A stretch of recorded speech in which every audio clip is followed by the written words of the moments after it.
Merlin, the Wizard of Britain. Elusive and mysterious, he was said to have guided Arthur, the greatest legendary king of all time. But who was Merlin, and did he really exist at all?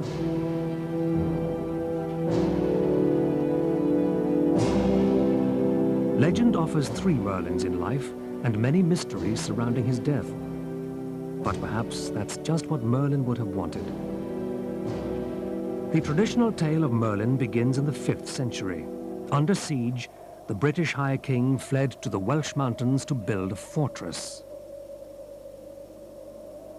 But every night, the stone walls were shaken to the ground. The king's advisors declared that a fatherless boy must be sacrificed. The king's scouts searched until they came upon some children at play.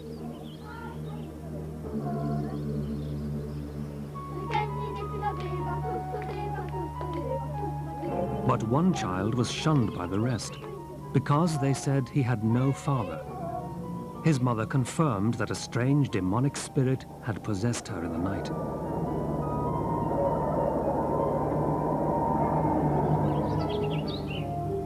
So the fatherless lad was bundled off to the fallen fortress. But as the sacrificial priest approached, the boy broke free and challenged the king, saying that he alone knew why the walls would not stand. For this was the young Merlin, and he had the sight. He said, "Dig here, and you will find an underground pool. Drain that pool, and you will find 2 stone jars."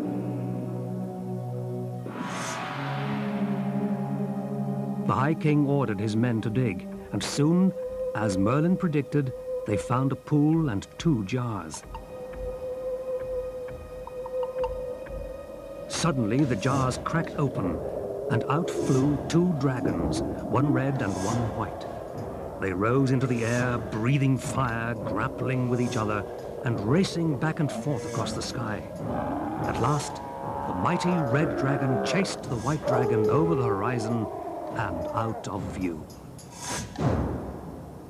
The king shuddered. Then the young Merlin spoke his first great prophecy.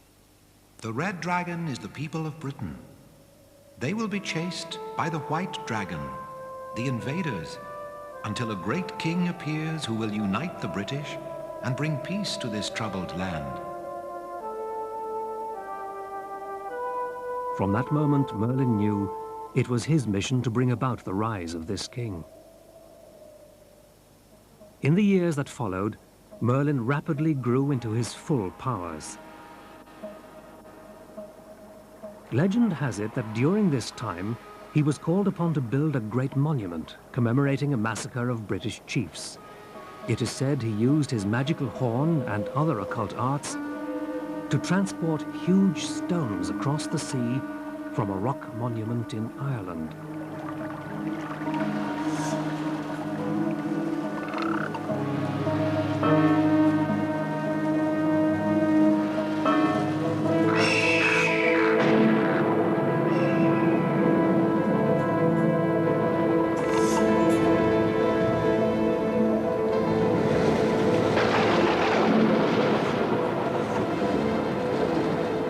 These stones he arranged in the great circle known today as Stonehenge.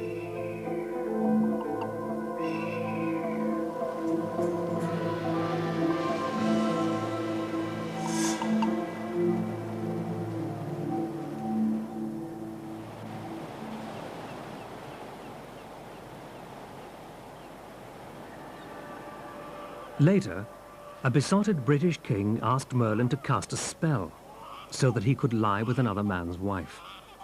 The enchanter agreed, asking in return for the child he knew would be born of that tryst. The son was called Arthur, and Merlin took him to be raised safely in the Welsh countryside. Soon, Arthur's father died, and the kingdom fell into chaos as many nobles vied for the crown.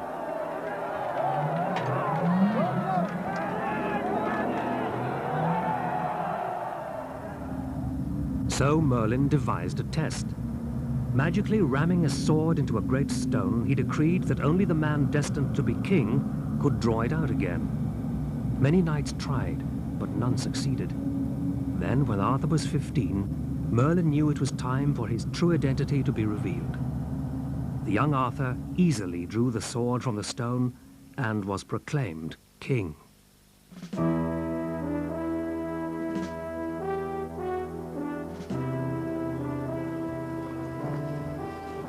There followed 20 legendary years of peace for Arthur, his courageous and gallant knights, and all his kingdom. This was the golden age of Camelot. In those golden years, Merlin was Arthur's mentor, prophet, and sage. Only once did Arthur ignore the advice of his wise friend, when he took Guinevere for his wife, despite Merlin's warnings that she would betray him. It was Merlin who designed Guinevere's dowry, a great round table where all of Arthur's knights could be equal. Merlin predicted that the knights of the Round Table would bring untold honor and marvels to the kingdom. But Merlin was no lover of the pomp and pageantry at Arthur's court. He often disappeared into the forest to commune with the natural world. There he was free to exercise his powers as a shapeshifter, taking on the forms of birds and animals.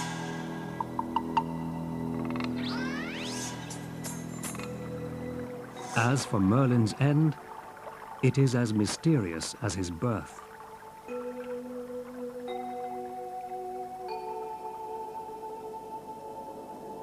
Some say he did not die, but just disappeared one last time, trapped by a beautiful nymph inside a hawthorn tree.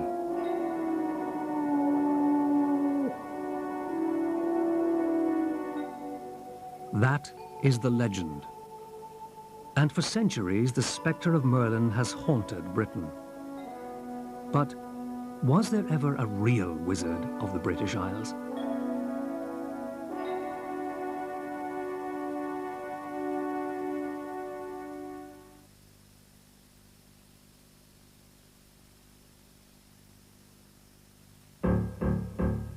A supernatural force harnessed by...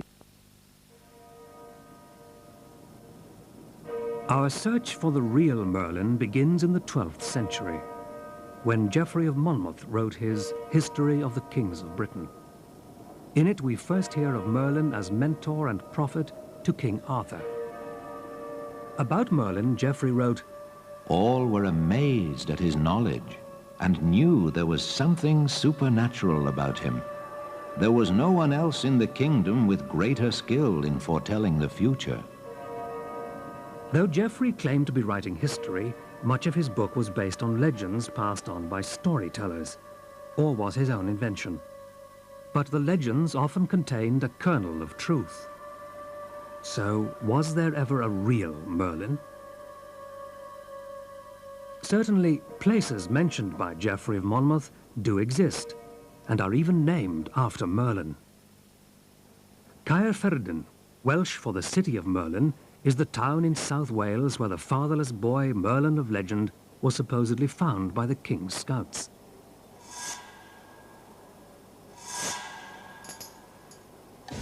Dinas Imrys is the hill in the heart of Snowdonia, where legend tells of dragons emerging from the hidden pool. And to this day, a curious pool lies hidden at the top of the hill. Still, too, the red dragon is the emblem of Wales, one of the last bastions of the original Britons. And in Cornwall, at Tintagel, where Merlin is said to have arranged the conception of Arthur, there is an awesome tunnel, pounded by the sea, and still known as Merlin's Cave.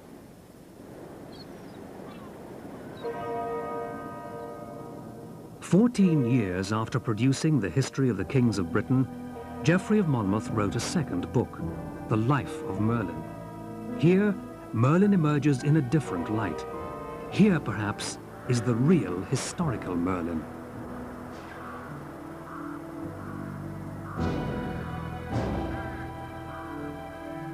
This Merlin belongs not to Wales or Cornwall, but to the Scottish borders. Here he is not the bard and prophet of Arthur, but of Gwendolen, the last pagan king of Scotland.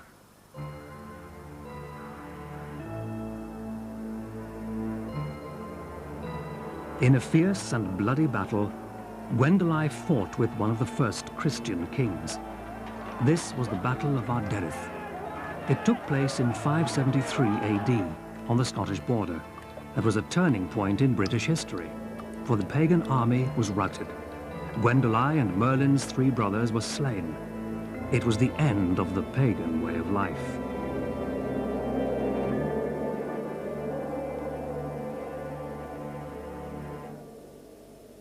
Merlin's grief was so great that, according to Geoffrey, he did not cease to pour out laments, but strewed dust on his hair, rent his garments, and prostrated himself on the ground.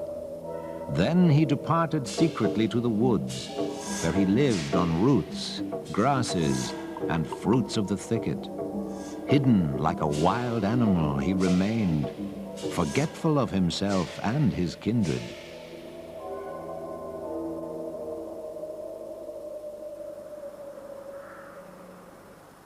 Historical annals from the time support Geoffrey by confirming that the Battle of Arderith did take place. One of these concludes, Gwendolen fell, and Merlin became mad. Here, then, is the first thread of historical evidence, confirming the existence of a Merlin character in the dark ages of British history. He does seem to have been a real person, a poet who was supposed to have prophetic gifts and wandered about wildly in the south of Scotland uttering prophecies. Now, he would be too late to be associated with Arthur. The one who is associated with Arthur is a more doubtful figure. There is certainly a real Merlin or Mervyn in the late 6th century. Laments and poems attributed to this Merlin have survived in early Welsh literature, giving even more support to Geoffrey of Monmouth's account. There is also a description in the life of St. Samson of Christian saints traveling deep into the woods of the Scottish borders to find a soothsayer whose prophecies were said to be exceptionally accurate. Could this have been Merlin? And in the life of St. Kentigern, the saint is said to have sought out Merlin in his forest exile to calm his troubled mind.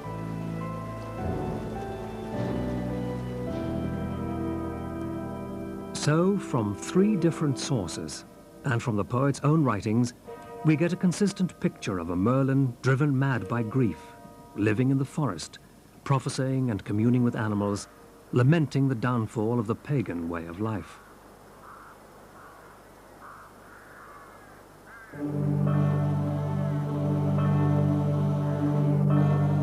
But it was a way of life with special significance in Britain at the time. It recalls the ancient Druids, the mysterious high priests of the Celtic peoples who ruled Britain before the coming of the Romans. Could Merlin have been the last of the Druids?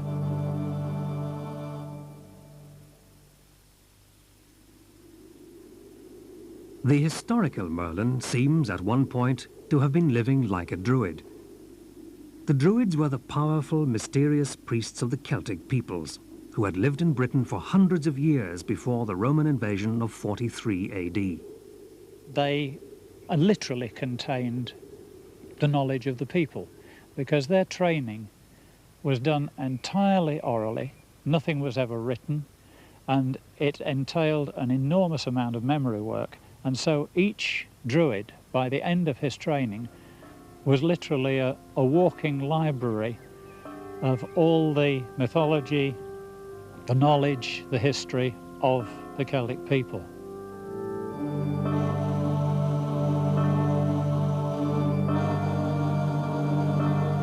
The Romans knew they would have to destroy this priestly cult if their conquest of Britain were to succeed, for the Druids were the main force behind the Celtic resistance.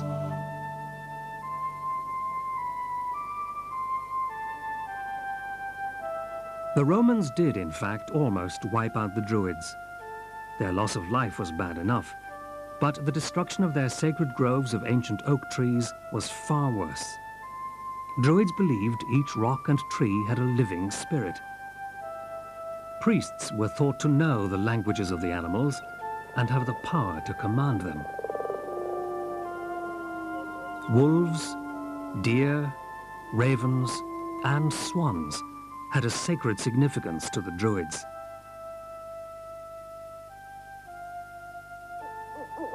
Could Merlin have been part of a Druidic revival in the years after the Romans left Britain in the 5th century? Certainly in his forest years, he was living very much like a Druid. Surviving poems by Merlin show him communicating with various cult animals of the Celts.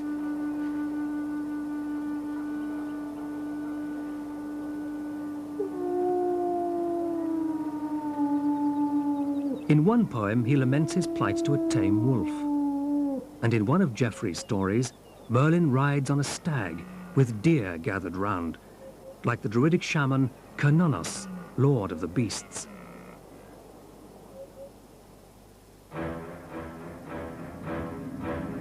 The Druids were also well known as prophets, seeing into the future, foretelling victories and disasters, predicting the destiny of a child yet to be born, and specifying how a person would die.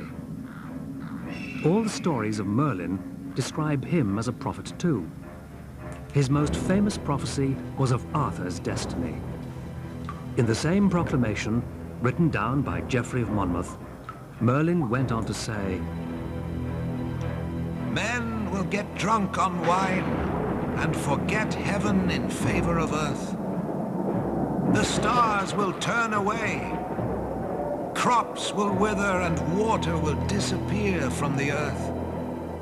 Roots will turn into branches, and branches will turn into roots. Soon, everything will cease to accomplish its function. The sun rays' shock will lift up the seas, and the dust of ancient times will rise up again."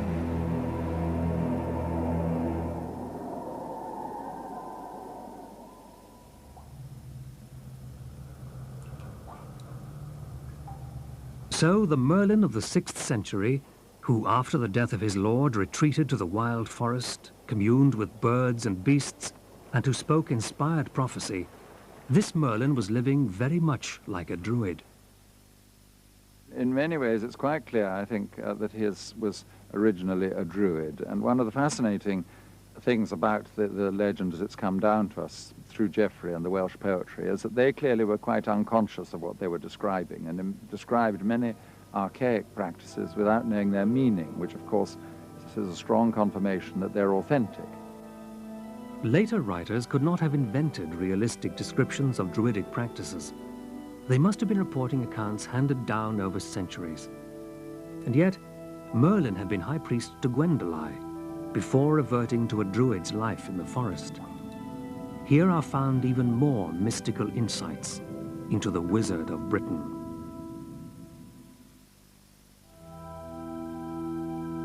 Before he went mad and retreated into the forest, the historical Merlin was advisor and high priest to Gwendolai, pagan king of the north. And that would have meant he was his household poet, had a very particular relationship between poet and king. It was the poet, for example, who sanctified the king at his accession, who gave him a white wand which signified his right to rule, who praised the king and ensured his immortality in his praise poems. As high priest, Merlin's most important role would have been to personify Lugh, the brightest of the Celtic gods. He was a sort of youthful savior god, or I would say a sort of Christ figure, really, who was regarded, among other things, as the ancestor and protector of the monarchy. And every king was believed actually to be a son of Lugh, that whilst, of course, they knew that the previous king presumably had produced an heir by his wife, that nevertheless it was the god Lugh who had, in the night, impregnated the queen.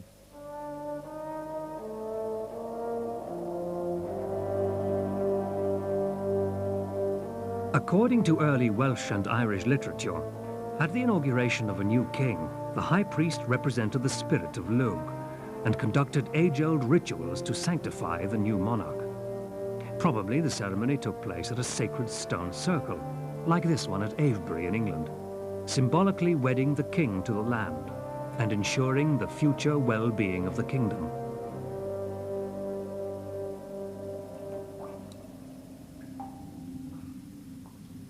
It could be that the historical Merlin performed this high priest role for Gwendoline. Here is a glimpse of the eternal Merlin, the priest who is reincarnated every generation, the ever-returning spiritual wise man.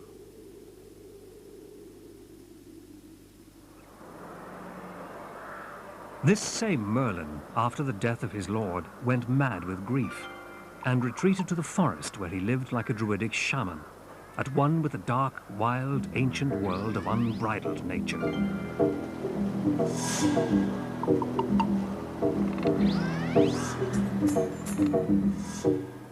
So, from the life of one extraordinary poet and prophet, history and legend have given us many Merlins. A druid priest, the god Lugh, a wise man and spiritual mentor. Geoffrey of Monmouth must have taken a folk memory of this remarkable individual whose story had been told for several centuries and embellished it to fit with the grand scheme of his book and his times. He knew the traditions of Merlin, he knew the traditions of Merlin's poems and prophecies, but he developed them so much himself. I mean, he blew up these prophecies into several pages. It's very difficult to sort out anything behind it, except that he knew something about a real Merlin. Geoffrey transplanted Merlin and Arthur from the Dark Ages and reshaped them for his medieval audience in 12th century Britain. Merlin became Arthur's mentor, wizard, soothsayer, and enchanter. And so the historical Merlin became overlaid by this more magical, mythical figure. Since Geoffrey, many others have continued the work. There is a curious twist at the end of this story. For the truth seems to be that Merlin was party to the final defeat of the pagan British Celts. But in legend, he has been turned into their savior, responsible for ushering in the golden age of Arthur. Perhaps that's what happens when history is turned into legend, when hopes and dreams are stronger than the actual truth. But what did happen to Merlin in the end? In the legends at least, he didn't die, but withdrew from the world, his death as mysterious as his entire life. In some tales, a nymph so captivated him that he showed her how to imprison a man without a tower or walls. Some say she trapped him under a stone. Others, that a hawthorn tree enclosed him. It is also said he took the miraculous treasures of Britain to the Glass House. This, some believe, is Bardsey Island, a sacred isle in North Wales.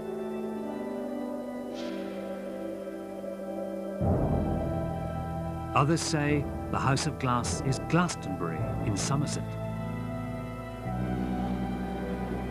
Or might it be that the House of Glass is the island of Britain itself, surrounded by the transparent walls of the sea, forever Merlin's sacred enclosure?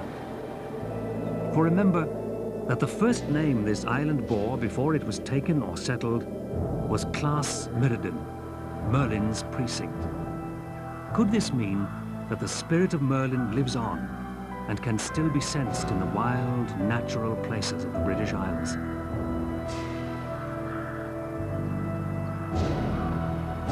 Did the last of the Druids retreat underground with the coming of the Christian world? Is Merlin waiting to return, as some believe, waiting to take his place as the spiritual leader of the British people? One thing is certain. As long as people hunger for wisdom, poetry, and enchantment, the Merlin of myth will never die. As to the rest, only time will tell.